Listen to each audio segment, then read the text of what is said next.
Okay, hello everybody. Welcome to Save Our Saints webinar on New Beginnings, Pathways to Renewal and Care. My name is Chris Garner. I'm a facilitator and instructional designer with Eclectic Communications. Eclectic's been working in collaboration with Save Our Saint over the past 7 months to develop educational materials and offer public workshops.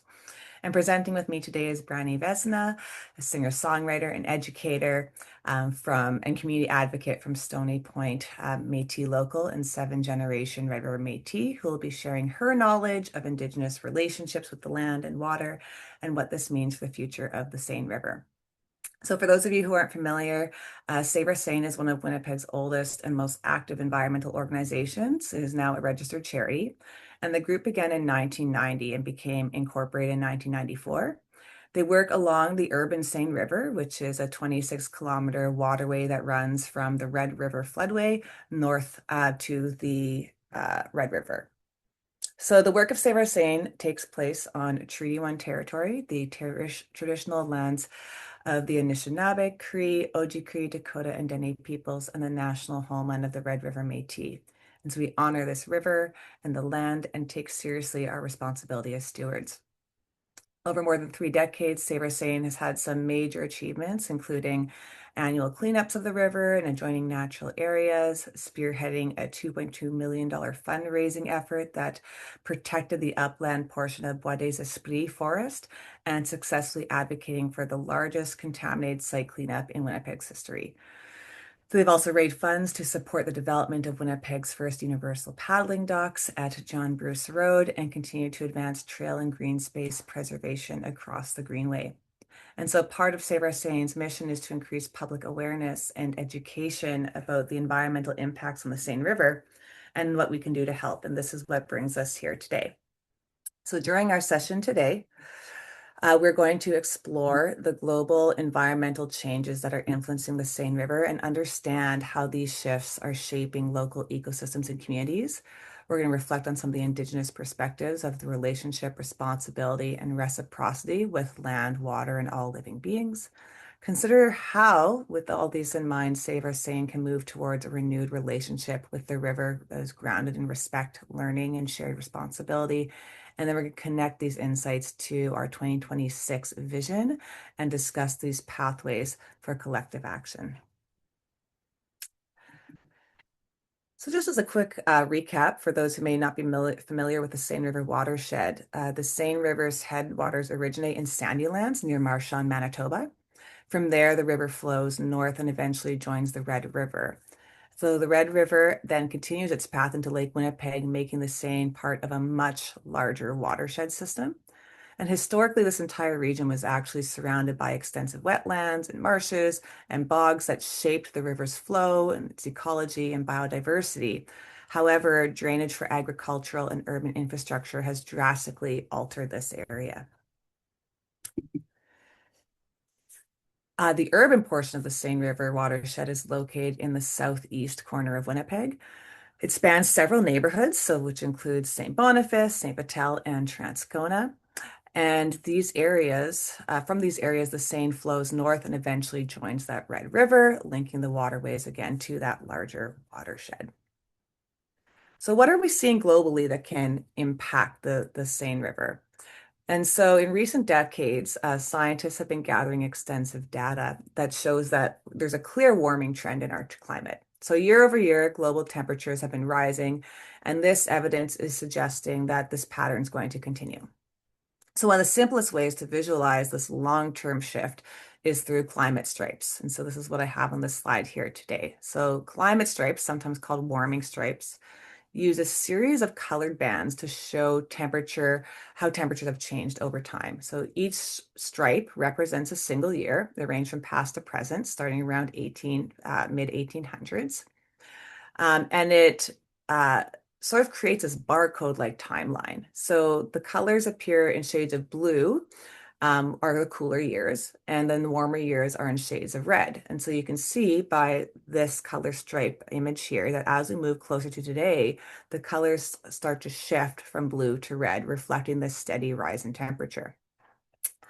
And these are built from long-term temperature records, right? And so they provide this visual summary of a changing climate. And so what does that mean locally? Is that we see as our climate warms, one of these clearest signals of change starts to show up in the plants around us. So plants respond really quickly to shifts in temperature and precipitation. So that means that our plant hardiness zones are a useful way to understand how our environment is changing over time. And I want to just note that the image I have up here is actually the old version of our plant hardiness zones. The new one is an actual interactive map that they just released in November and so of 2025. And so I could not capture that on the screen, but this is the one that we used before the most recent shift. So plant hardiness zones are based on long-term temperature averages. So they help us to identify which plants can reliably survive in specific zones. And because it's like I just mentioned, these plants respond rapidly to changing conditions, the zones show trends in climate as just an important climate indicator in terms of how we're seeing these trends manifest. So according to the Climate Atlas and recent studies, roughly about 80% of Canada's landmass has shifted to a warmer plant hardiness zone. So this reflects warmer minimum winter temperatures and longer growing seasons in many parts of the country.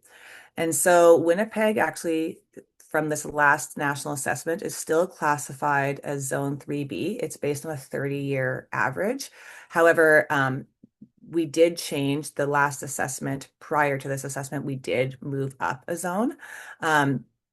And however, though, regardless of the fact that we didn't change our actual zoning based on the 30-year average, this time around, gardeners and horticulturists are already noticing that we're seeing Zone 4 plants grow more readily here. And so some local examples are there was CBC coverage talking about the real world examples of these emerging changes, like farmers suddenly being able to grow okra and sweet potatoes, which used to require longer growing seasons, and now they're viable here in Manitoba. And so when we see this happening, these crops can act as like clear markers of warmer temperatures, longer frost-free periods. I know that I was gardening far later into the season than I had, 5 years ago, 10 years ago. And these zone shifts influence more than just what we can plant in our garden, right? They actually reshape riparian zones, which is the zone directly along the river, forests, wetlands, and all the species that depend on them. And so for the Seine River watershed, this could mean that we start seeing new species establish. We start seeing some native species facing increased stress or displacement. And these shifts are just early indicators of sort of broader ecological change. And so helping them helps us anticipate future needs for restoration, future needs for planting and stewardship across the whole watershed. So with climate change comes the probability of more frequent and extreme weather events, which I think that we've personally experienced that a lot more drought we've seen in a number of years, past recent years. So we have had more dry seasons, which means a lot less spring runoff and lower flow in the river overall. So when the water stays low for these long stretches, more of the riverbank is exposed, and that gives invasive or weedy plants a chance to move in, which otherwise would have been flooded out. And so this native vegetation starts to feel that stress. Okay, so wetlands usually act as a water storage system, and we don't have as much water to work with, then those become challenged. We also see that this is a picture of the Seine River during a drought. Shallow, slow-moving water, right, is going to heat up faster, and this can lead to more algae growth. It also leads to lower oxygen levels, which can impact the vegetation and the fish and any aquatic species living within the river. And all this makes water availability just less predictable, right? So not just for the ecosystems, but for agriculture, for municipality needs, all of these things that depend on the river itself. On the flip side of this, in addition to drought, we're also seeing more flooding events in the Seine River watershed. So, and this comes in the format of intense rainstorms. So when these hit, these small creeks and tributaries that feed into the Seine, they become overwhelmed really quickly. Okay, so and this kind of fast and high water erodes the riverbanks, right? It knocks trees loose. It affects stability of the whole riparian area. And so when floodwaters hit quickly and don't have time to absorb into the land, they carry a lot with them. They carry sediment, they carry debris, urban runoff, right? So any things that break shavings and gasoline or anything that is leaked out of your car, that all gets carried into the watershed, and this starts to affect the overall water quality. We can have these events can also lead to washing out trails and bridges, damage stormwater outfalls, right? Because the water is coming in so quickly, impact naturalized areas that the Seine River has been working really hard to restore. And so we also see with this more quickly increased nitrogen and phosphorus tends to move downstream a lot more quickly from agricultural areas. And this actually has a direct correlation to the blue-green algae blooms on Lake Winnipeg because the Seine River feeds into that Lake Winnipeg watershed. And when we see these peak flows continue to rise, our culverts, our retention ponds, our stormwater systems, they are actually put under more pressure than they were designed to handle, right? So, and any failures of those systems is going to have a direct impact on the Seine itself.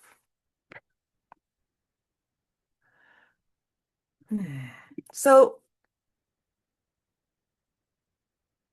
when we look at the Seine River today, most of the pressure that we've actually seen on biodiversity is still coming from things like land use and development and changes to how water flows through the watershed, right, which was covered in our other webinar.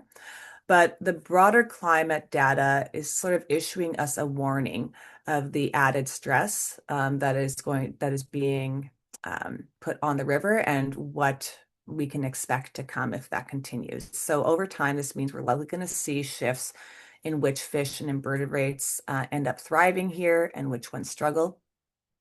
As temperature rises and precipitation becomes less predictable, we start to see changes in how the river behaves, right? So flows become more variable, ice might break up earlier, droughts and floods happen more often, and all this affects the habitat that's available, whether fish and invertebrates can complete key parts of their life cycles, like spawning, um, and across Canada and globally, we're also already seeing that freshwater species are already moving into new areas. They're changing their seasonal timing in response to warming, right? So fish have a natural cycle of being able to, they move to certain areas to spawn, and low water levels can prevent them from accessing those areas.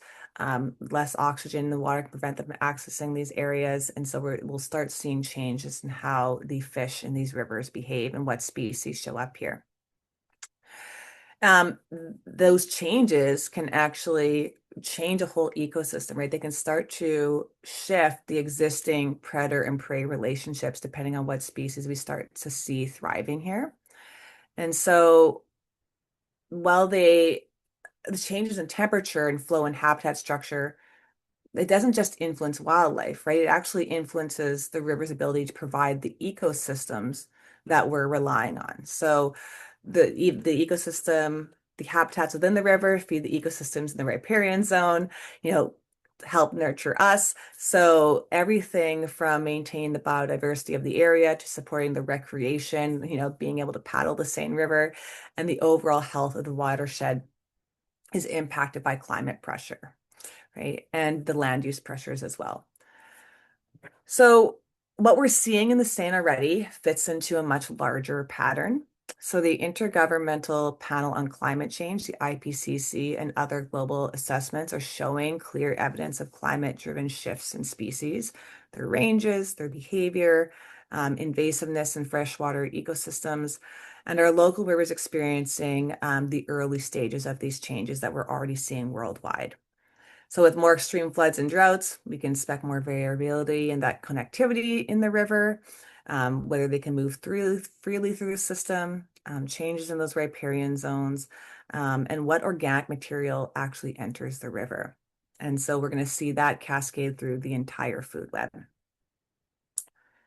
So because of this, Save Our Sane has had to make some adaptations, right? We're seeing these changes, and how we care for the watershed needs to be adapted to what that we're noticing in our climate changes.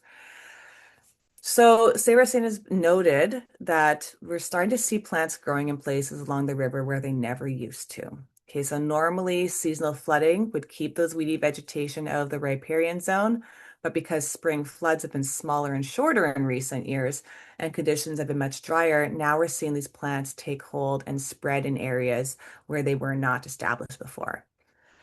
These dry conditions have also changed how Save Our Sane approaches restoration work. So, for example, they had to shift from tree planting in the usual spring and early summer window to establishing the planting in late fall to avoid the summer droughts that would otherwise, kill off what you had just planted.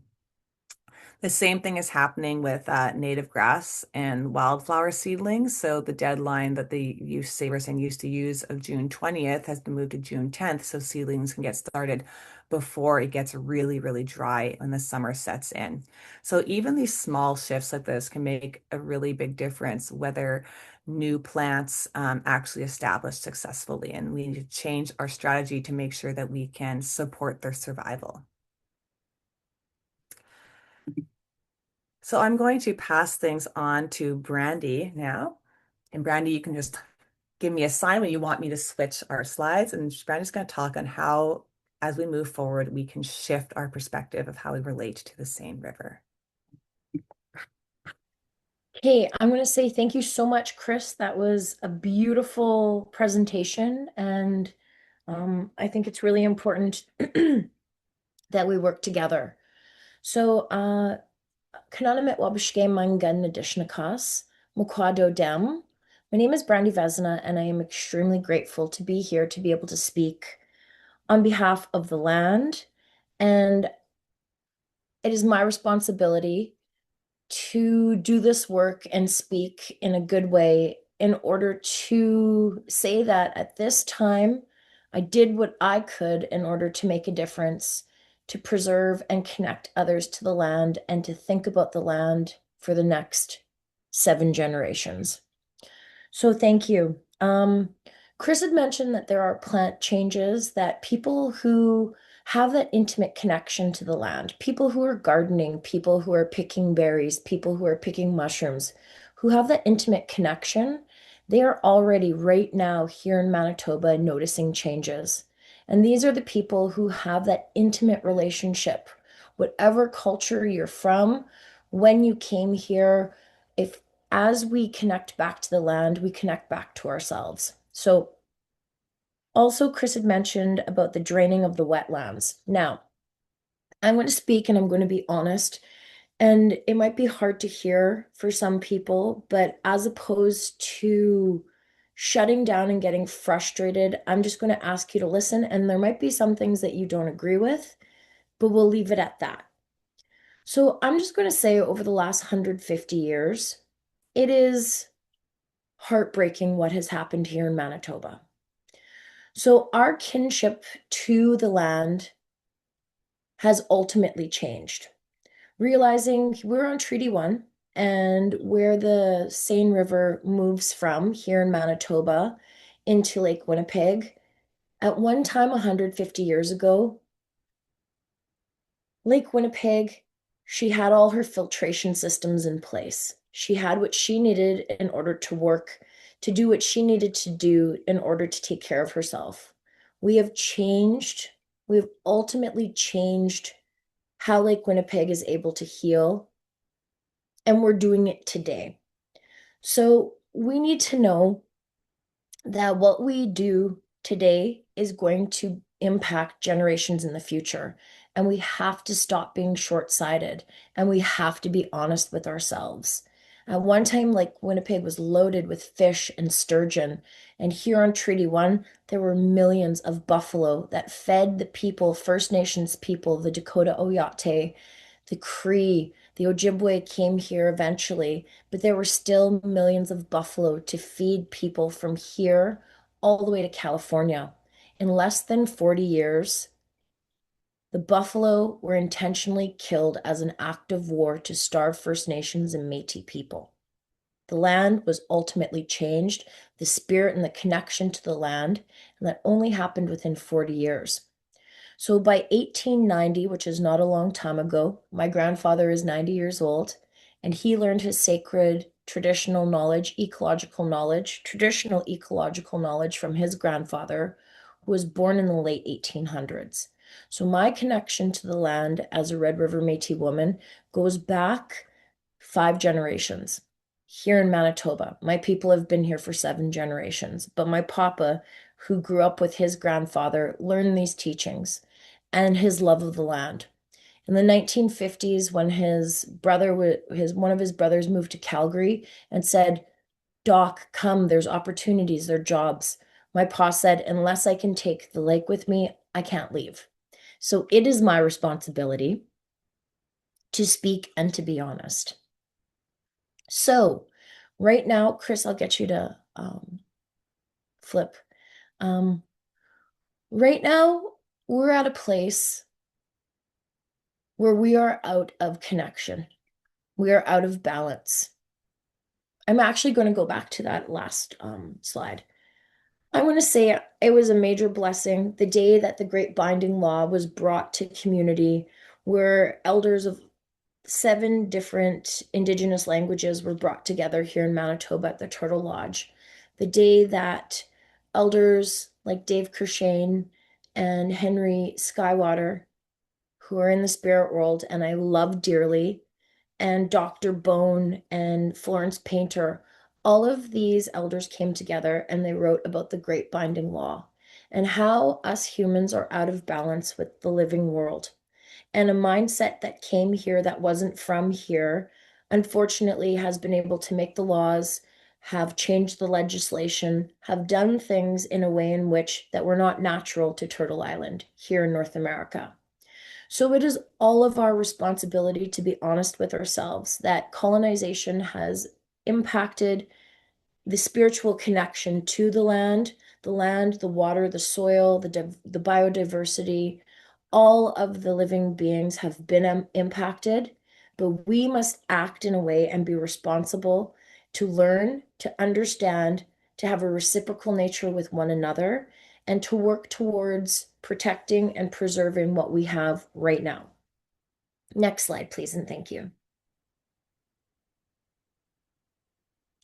So, water. Thank you to each and every single one of you who have been doing this work. Save the Seine has been an organization since the 90s. You have been leaders, you have worked together, working together to clean up contaminated areas, and you did that work, you've done that work, and you've been leaders and stewards for over 30 years. I thank you truly and seriously. And those of you who are joining and you're getting involved and you're learning and you want a sense of community, I'm glad that you are gathering together because in community is where we are going to have to put our energy, knowing that when we come together and we work together and we see water as being sacred, and it's not that we're at a point where, it's just, this is something enjoyable to do. This is something necessary. Lake Winnipeg is almost eutrophic. And I have an environmental science degree and I've been an educator for over 18 years in the classroom. I have seen the changes. I have seen the changes in the lake as somebody who came from a fishing family. My grandfather, my great grandfather, my great grandfathers lived and were able to provide for themselves and our families on Lake Winnipeg. And my grandparents have seen her change. They advocated. My granny sat on a board with Manitoba Fisheries. She had worked with DFO. So there is a stake in the preserving of the water bodies, the watersheds that go into Lake Winnipeg. So water is a living entity, and there is an organization in Manitoba, the Lake Winnipeg Collective, a First Nations organization that has been working together to see water and to teach people that water is alive. There is no life on this planet without water. And recently, we have noted that we're at a place where there is we don't have enough water, and there's not going to be enough water for people to drink in the future if we don't act now. So, women are water bearers. In the body of a woman, babies are born and life is given, and that ancestral knowledge is there. And when we come to this world, we come through water. And when our people leave, we cry water. It is a sacred, ancient connection we have between the land. So, seeing as there are many of you coming together on weekends to restore as an act of love, taking invasive species out of a system that's already stressed, that is incredible. Thank you. And those of you who this challenges your thinking because, maybe ancestrally there's been a disconnection to the land for 50 generations. Within 5 generations, if people do not continue to speak what they've been taught and learned, in my case, my sacred traditional knowledge, within 5 generations, that knowledge is gone, it's lost. So the fact that we're talking about water in a way that we need to preserve and take care of her, that is life altering for the next generations. Next slide, please, Chris.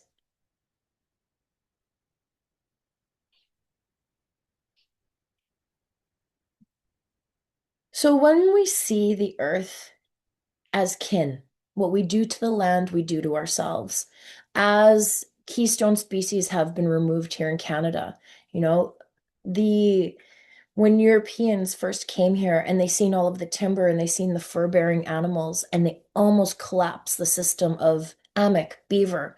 Beavers were almost eradicated from this country, knowing that they are keystone species. And beavers are starting to return to places like the UK for the first time in 400 years. When we see the animals, when we see the relationship that they have, the keystone species, wolves, buffalo, sturgeon, when we look at them and we see that they have been impacted, we know that as caretakers and stewards of the land, it is our responsibility to protect them because they will do things for the waterways and for the earth and for the land and for biodiversity and other species that we can't even dream of. And managing populations comes from a very anthropogenic. That comes from a mindset that doesn't understand that the earth will heal herself.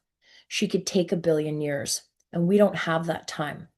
What we're talking about as caretakers is we are destroying our own ability to survive right now. We cannot survive without soil. We cannot survive without water and biodiversity. And seeing life with respect and seeing the fact that, we can't eat money. And the mindset that has been here for the last, I'm going to say 150 years has gotten us to a place where we are in trouble. And I thank each and every single one of you who took the time to go out on the land and help reclaim her and heal her and help her heal and help ourselves. Because let's be honest, if we don't have, access to clean water, or we don't have, for some people, they like, the leisure to be able to go on the lake and go and fish and go on a pontoon boat. If our waters are sick, we will be sick as well. So when we look at the land with respect and reciprocity, not just something that we can extract from, take as much as we can until we collapse the system, we're coming from a mindset that is, it's spiritual. It's a spiritual connection to the earth and to the land. And I ask each and every single one of you to go somewhere. Where is your place?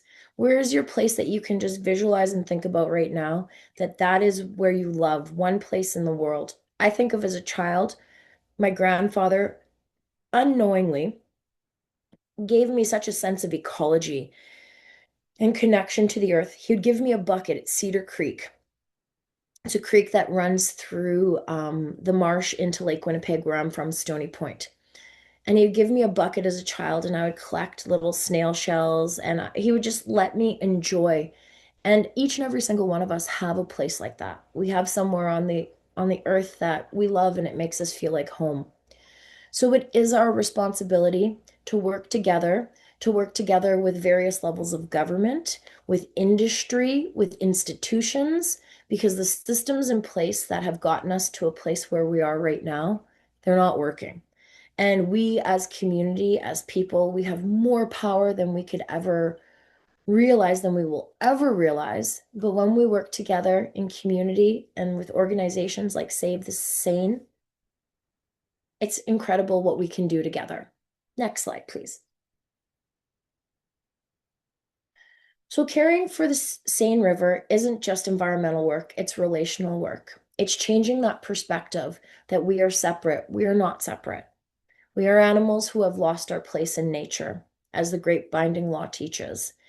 And each and every single one of us have a responsibility to our kin. If you have children in this world who you are grandchildren or great grandchildren who you know are going to have a harder time surviving, then it is our responsibility to do this work. And you are doing this work. So I thank you from the bottom of my heart for showing up, for watching these videos, for being willing to learn ways in which my people, Red River Métis, we lived with the land. We followed the buffalo. We went and people always lived near water. If you look at the First Nations communities that were here, the waterways, like the Seine River, was once and would still be, but those were the highways. Those were the highways of how people got around, how they communicated, how they traded. And when we see that connection and we don't forget that ancestral knowledge, we'll be better off and we have, a stronger ability to survive together. So please look at the land as something that is not separate from ourselves. From everything we wear to everything we eat to everything we use, our vehicles, they all came from the land. Whether it was plastic from oil, whether it is polyester from oil, whether it is cotton from a tree, everything we use on a daily basis comes from the earth. And like Chris had mentioned, uh, you know, from our vehicles, all of the different fluids that do go into our sewer systems, that do go into the lakes. We need to be responsible and think that, we're not separate. And where do things go and where do they come from in terms of our ecological footprints? I thank you so very much for this opportunity to speak. Um, I would like to have everybody get together and take some time right now. I would like to sing a song. And I'm going to mention the word Aki, which means earth in Ojibwe. Kuje Manitou means great spirit. I'm going to also say Kisis, which is sun. And I'll get you just to listen and close your eyes and maybe think of a place on the earth that you love, a waterway, the Seine River. And I would like you to just think and send healing to those places that you love.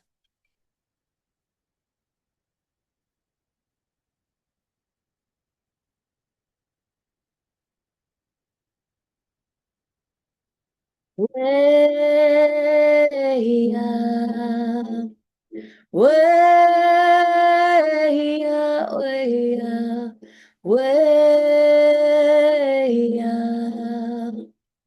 way up, way up, miigwech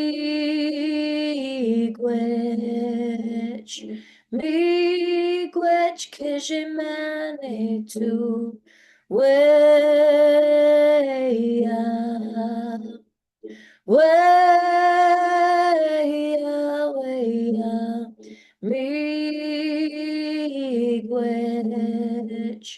miigwech kisses, way up, way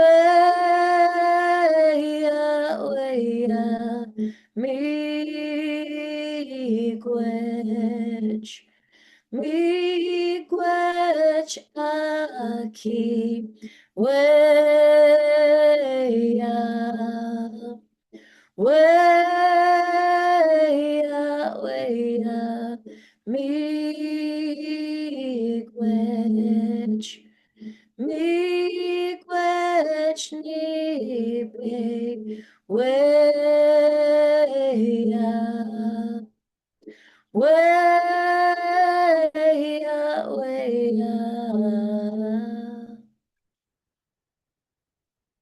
I say merci for this opportunity to speak. I say thank you for the opportunity to work with organizations that are doing their due diligence and raising awareness and working together within community to take care and respect our lakes, our rivers, our waterways, our biodiversity, and our plants. I thank you for taking care of our relations. Marcy. Thank you so much, Brandy. It was beautiful and yeah, really resonates. So, where do we go from here? Knowing what we know about the biological impact and the impact of climate change on our actions on the river, coming at this now with this both the sort of two-eyed seeing approach of what is um, that that Western view and the more traditional view of seeing our land as a relation in relationship and how we move forward. So I want to just go through some of the plans Save Our Seine has for this year, 2026, and how it plans to integrate those values going forward. And so one of the priorities is to support the continued growth of the Healing Forest Initiative in Bois des Esprits. And so where Woody, who used to be the old sort of mascot, beautifully large carved tree in Bois des Esprits once stood, he's now at the St. Boniface Museum. They have been working to create working with Indigenous and Métis knowledge keepers to create a sort of healing node in this forest. So a place where people can gather, they can learn, they can reflect, they can sit in relationship with the forest itself. And so they also see a major opportunity with the vast amount of learning opportunities. And basically, the nature is an outdoor classroom, right? So, how can we help educators to bring more place-based and land-based learning into their classrooms? How we strengthen climate literacy and relationship with the land so that children can understand what the changes are happening in their ecosystems and their communities.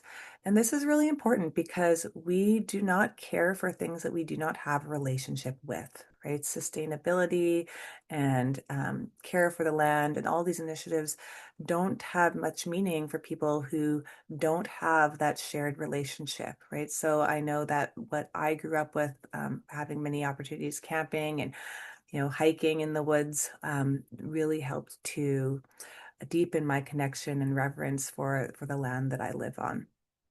And so we want to help to support that next generation in developing all the knowledge and all of the relational opportunities for the skills that they need to continue this stewardship.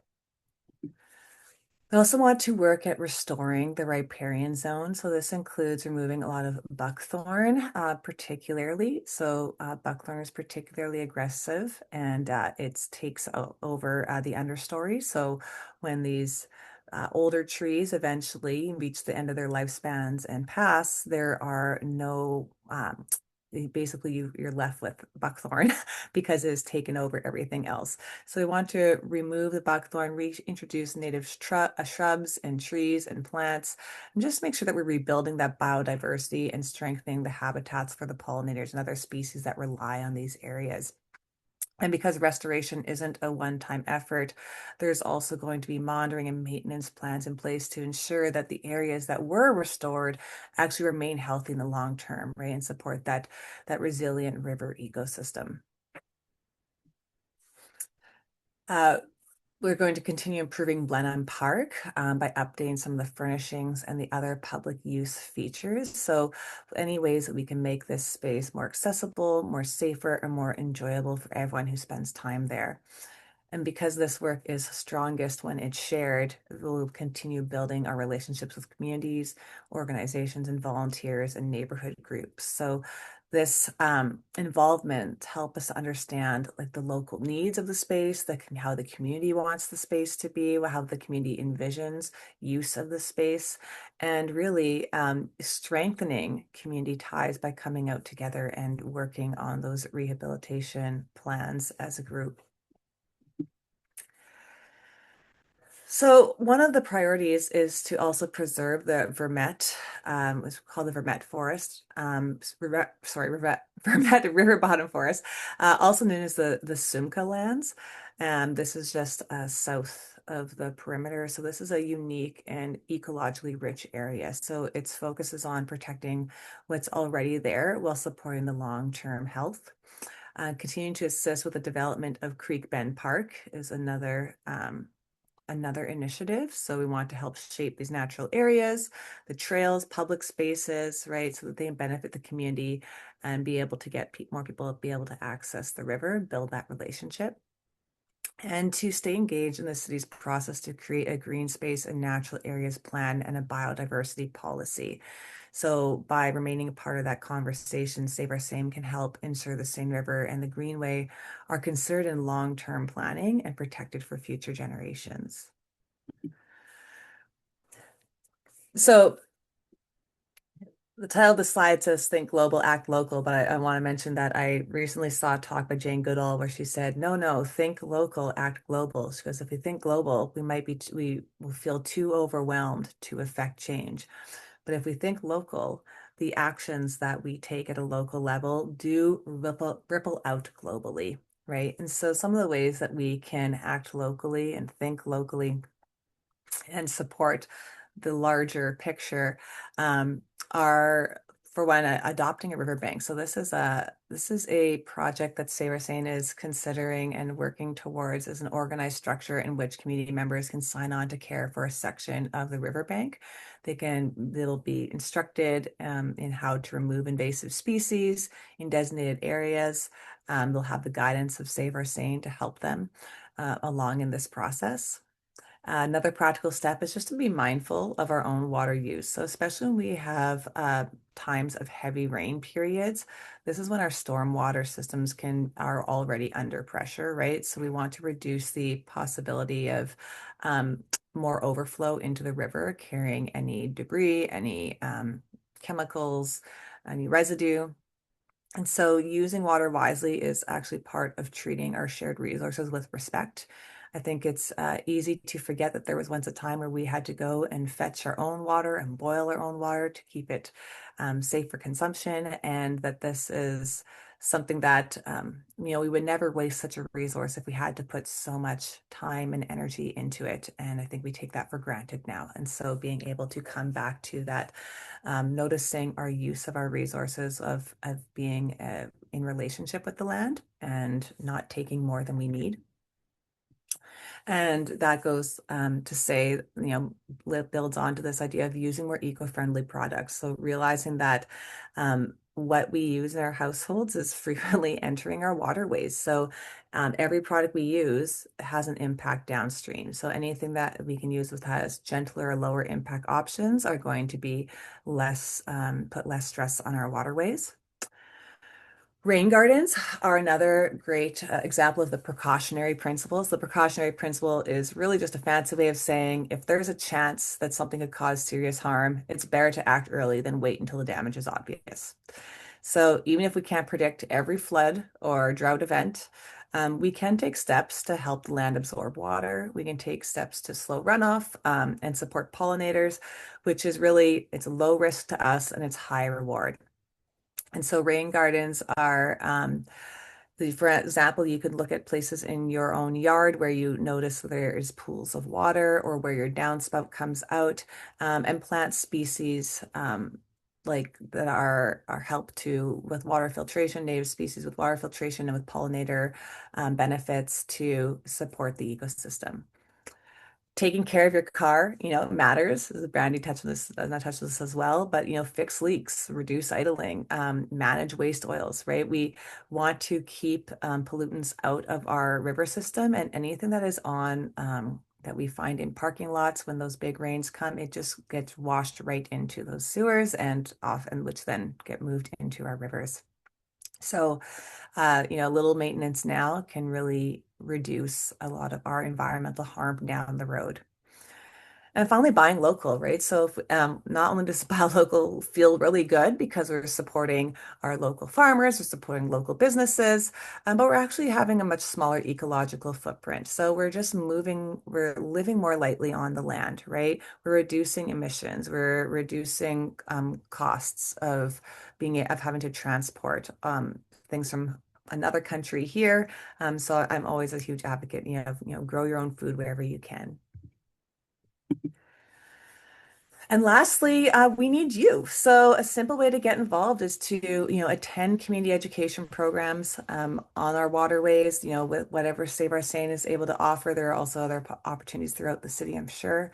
It's just a great way to learn about the waterways, to connect with other people who have similar values and interests and see the impact of that work firsthand. So helping spread that word makes a big difference as well, right? So share the events you see, talk to friends or your neighbors, and help bring more people into the conversation about how we can help the Seine River. You can also sign up for newsletters, stay informed about upcoming programs, volunteer opportunities, project updates. The newsletter is the easiest way to stay connected. And volunteering is always welcome. So whether you're actually showing up for hands-on restoration projects, you're helping at put events, or just supporting community programs, every volunteer plays a meaningful role. This is a volunteer-led organization, and so it really depends on the community support. And finally, if you're able to donate, you can send donations directly that can support on the ground work, for restoration, education, advocacy, like all of these pieces of the puzzle that keep the organization moving forward. And so I want to thank everybody for taking the time today to sit and listen and to join us, um, and to learn all about how we can change our relationship with the river moving forward. And I think the most important part is what Brandy had mentioned is that we need to treat the Seine River as a relative. We need to care for this river as we care for our loved ones, and make sure that we are walking with respect and reciprocity in that relationship. So thank you very much. And Brandy, is there anything else you want to say before we log off here? Marcy, which means thank you in Machif, which is a dying language. So every time you speak it, you're keeping it alive.